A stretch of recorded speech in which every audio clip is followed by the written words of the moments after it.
This is Billingford, a picturesque gravel pit located just a short drive from my home in Norfolk, a lake that hosts some of the clearest water that I've ever fished in.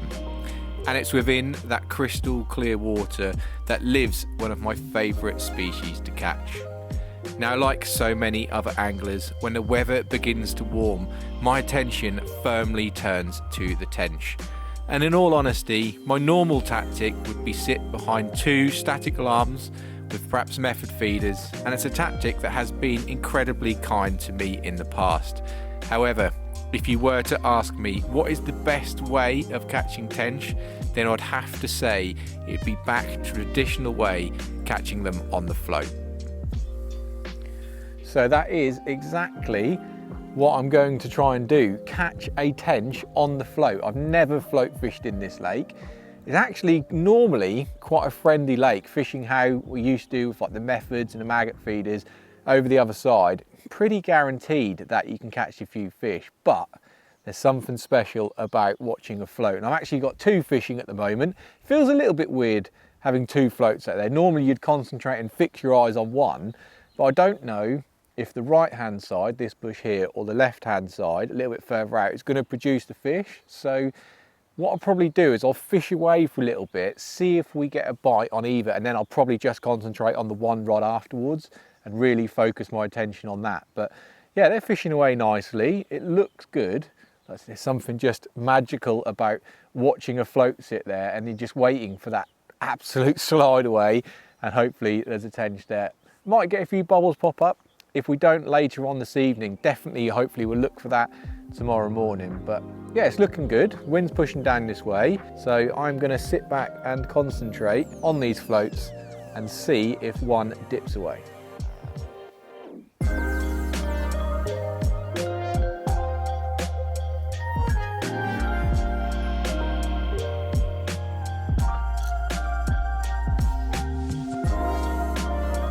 No, I'm going to keep putting a few maggots in because I'm probably quite happy for anything to be feeding there, and that will just draw the tench in.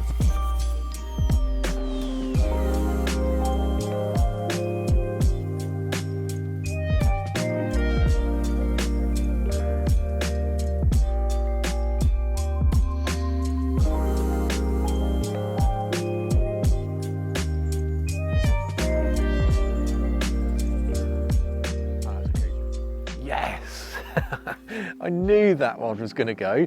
There's been bubbles coming up, there's been movements on the float. They really hang on though. Oh, it's going for that tree. Oh, to be honest, I was expecting the left-hand rod to be the best before we started fishing, because I know someone who has caught them on the float here, but when I've just got those bubbles coming up, God, this is really pulling, and then movements, you just know that they're there. It's such exciting fishing. It's just wicked watching the float, and it was a delicate little bite, and I'd actually just put a little half a worm on, because I was fishing with a bit of corn down there. I've got worm on this side, but I thought I should have had a bite. You know when you know they're there and you hadn't had a bite. A little hook bait change, and we have got one. Unorthodox. That is in. Oh. It's a nice fish. It's in there.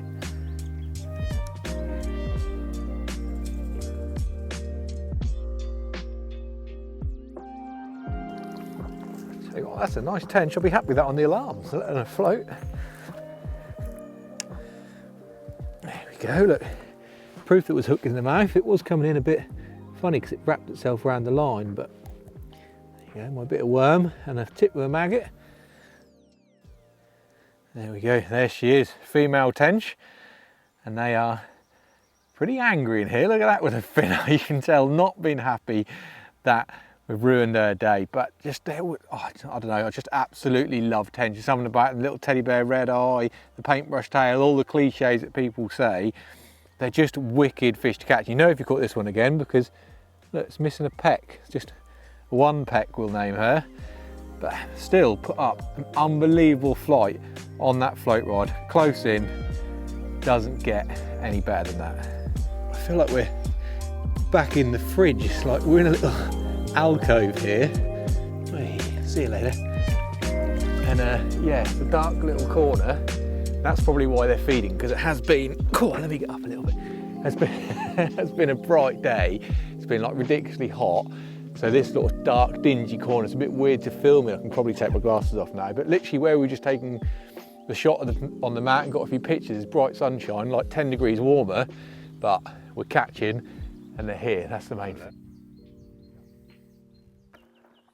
Well, the sign of success, the wet weigh sling hanging up behind me. I did just give it a quick weigh off camera and it was an ounce under £6. So absolutely wicked start. And I'm just going to go straight back out there again. I've got half a worm tipped with a red maggot. I'm going to carry on with both rods if I'm honest, because it didn't really interfere, which I thought it might do. So that one's fishing already. And then this one, we're fishing the slider float. So we'll go through tactics and tackle probably tomorrow, because what we've chosen to do is just fish realistically when we think there's a chance of catching. So the weather forecast for today and actually tomorrow is like mid-20s, not a cloud in the sky, and you know what you'd say is probably less than ideal tench weather. So the plan is to fish in the evening, so literally a couple of hours this evening, and then first light tomorrow up until sort of midday is probably going to be the end point for us, because this pit is so crystal clear, the water's immaculate, that you just don't really catch them on those bright days. So I've got two rods back out fishing, and then bait wise I've got a bit of a selection, to be honest. Everything that Tench like. I've got some maggots, I've got some casters, I've got some corn, what we caught on some worms, and then in the tub here I've just got some dampened down pellets which I'm squeezing together and just put a little ball over the top of it. So just loads of bait, keep them interested, keep trickling it through the swim. And I said I almost knew I was going to get a bite on that, because the bubbles are coming up and get an indication. It could be happening on this left-hand rod. It's a bit further out, it's a bit more windswept, so I wouldn't really see those little pinpricks that are coming up down here. You probably can't see them on camera because it's just, they are really subtle. Whoa! I got one hook in myself. I nearly pulled my rod in. They clearly are on the left-hand side. That's mental. Normally that doesn't happen. You normally got to be really on it, and you've got to be watching the float and striking into them. Obviously with the sort of the method feeders or maggot feeders, they hook themselves like they did there and they bolt off. But you do normally have to strike when you're float fishing. But what do I know? I didn't have to strike that one. The rod was sliding in. Oh dear. Right. What an absolute wicked start. If you are going to go fishing on less than ideal days, just put the odds in your favour. There would have literally been no point in us sitting there today. You know, we'd have probably sat all the way up to this point catching nothing, and then you literally would have done what we've done today. Fish when it's on, fish when they're actually willing to feed, and you can have a good day. I'm really looking forward to the morning, just because it's that traditional sort of tench, isn't it? Like misty morning, let's pray for a bit of that, a few bubbles coming up. That's when it gets really exciting. But I'm not complaining about the evening fishing either, if I'm honest. Yes, come on. There we go, fish number 2, male this time. You can tell that by just under my left hand, the curved pelvic fins. There's a little bit of a lump there as well. That's how you tell if it's a male tench. And I don't know if this is true, Chris, you might be able to confirm. They always say that the males are smaller, and you can expect the females in the lake to get twice as big as the males. He's nodding behind you. That is don't know if that's a wire's tail or not, but yeah, normally male tench are a little bit smaller, but they still fight hard, and they are still just as angry with that fin up.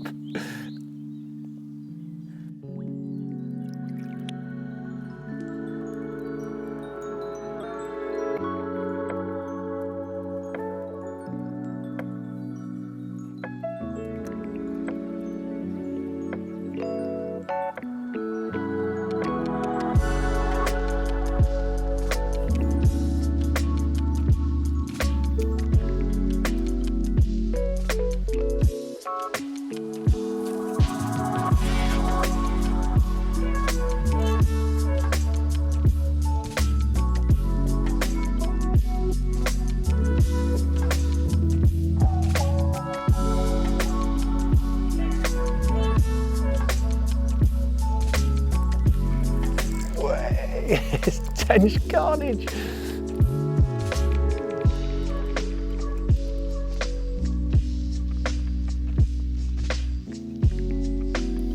They're liking the worms. Right time of day, right bait, best method. I'm just trying to watch the other one as well. Probably need to go down to one rod, don't I? Another lady tench. And there's the hat trick in probably about an hour's worth of fishing.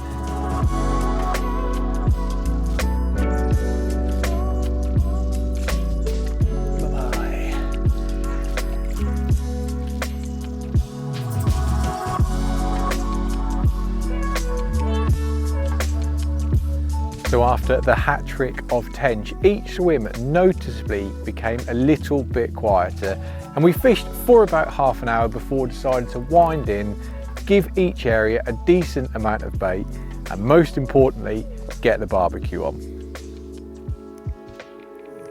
So do you want to explain to everyone what we're actually cooking? What's it meant to resemble? Some may be raw, some may be burnt. It's not gone to plan, has it? At least, well, it was hard enough getting it lit. We've got sausage mash and burnt burgers.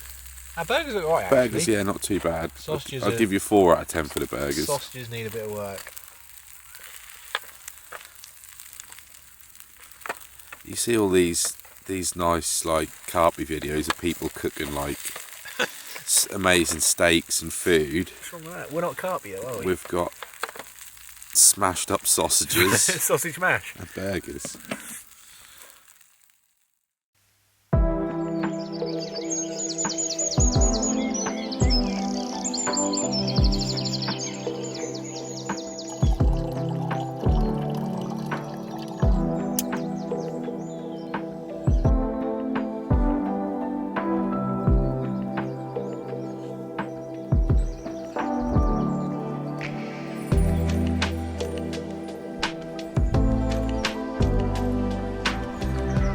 We got the Tench morning, didn't we? It's misty, it looks wicked, but it's going to be an absolute race against time. Already completely blue skies. As soon as that sun comes up, burns that mist off and gets really bright, that's going to be game over.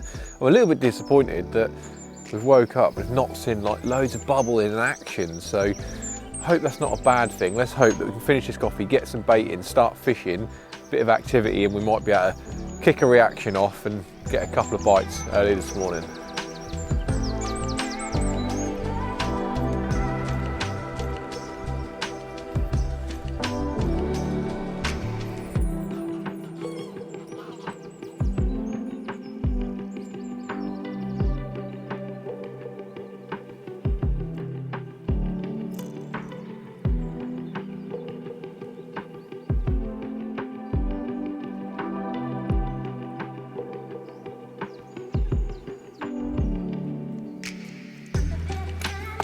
Yes! Oh! No! No. I felt like a good fish, that. That really felt like a good fish. It just went under that tree and went for it. So exciting though, like you know it's going to happen, the bubble's coming up and you're like...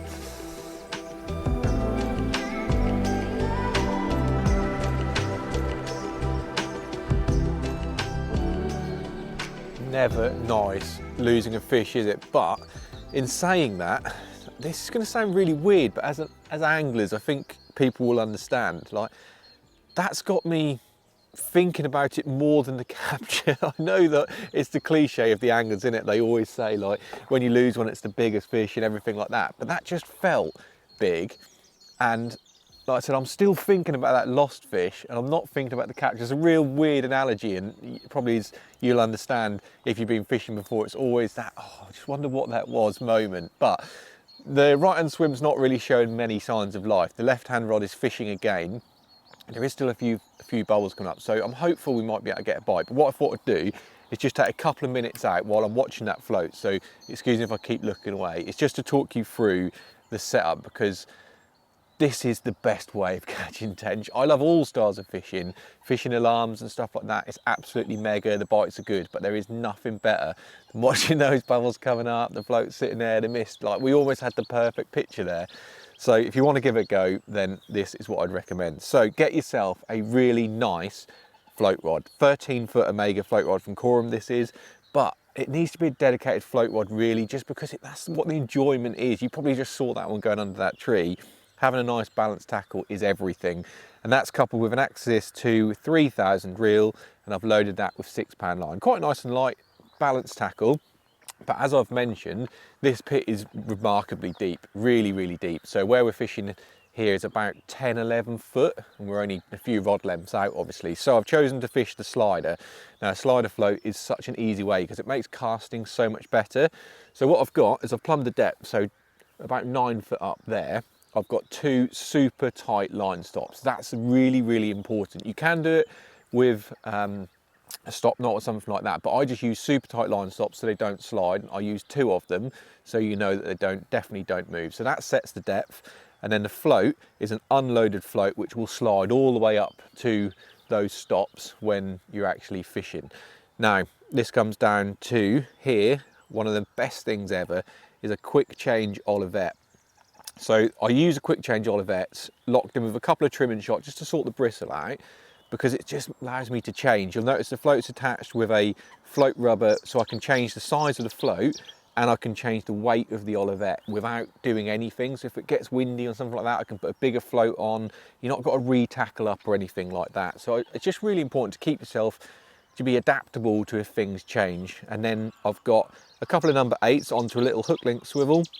And then I've just got like about 8 inches of 6-pound fluorocarbon hook link and a size 14 hook. So it's quite simple, but what I'll do is I'll just bait up and go out again, because when you cast a slider out, it's a bit different to sort of normal waggler fishing, because obviously you have to let the line out and let it slide through. So, oh, there's definitely fish over there. Come on, before that sun comes up. So right, we're baited up, and what I'll do is I'll just go out there on this right-hand rod. Like I said, it is looking a bit lifeless at the moment. I've just got this fluff in my tip ring. Right, here we go. So you go well past your spot, put your rod tip under the water, and then wind it back to your spot, and then you basically want to open your bail arm. So now, because your float has got no weight on it, that's going to pop up really high in the water, and you just keep flicking your line out. That Olivet's going to pull through to the float, and your float's going to hit those 2 stops, just like that, and it's going to settle down. So how easy that was to cast, compared to, imagine if you had 11-foot line all swinging around in these trees and canopies, you just wouldn't be able to do it.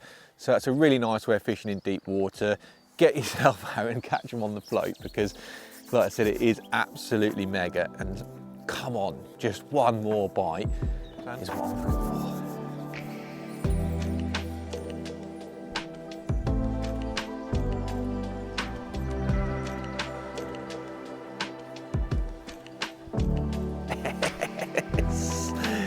Come on, literally just sort of putting that rod down, and this one actually has come away from the tree. So, oh no, please don't say it's got me in a snag. Look at that, spin the camera. Can you see that? I think it's got me in a weed bed. It is absolutely erupted. I hate fishing. I don't, I love it, but I hate it at the same time. Thought we were going to potentially have 2 chances this morning, and that's number 2, yeah. Chance number 3, what about that? And actually, on the right-hand rod. Oh no, it's not chance number 3. Guess what I've got? A pike. Oh dear.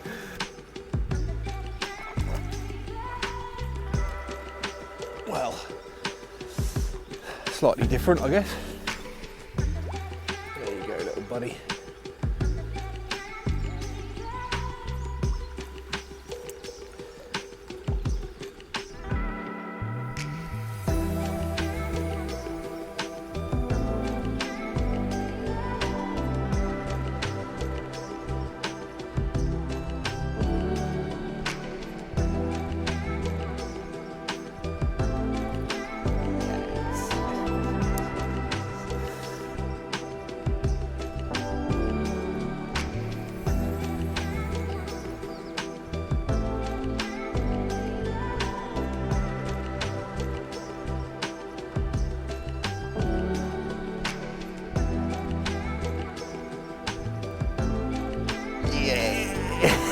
is. Can't beat me. 3-0 this morning.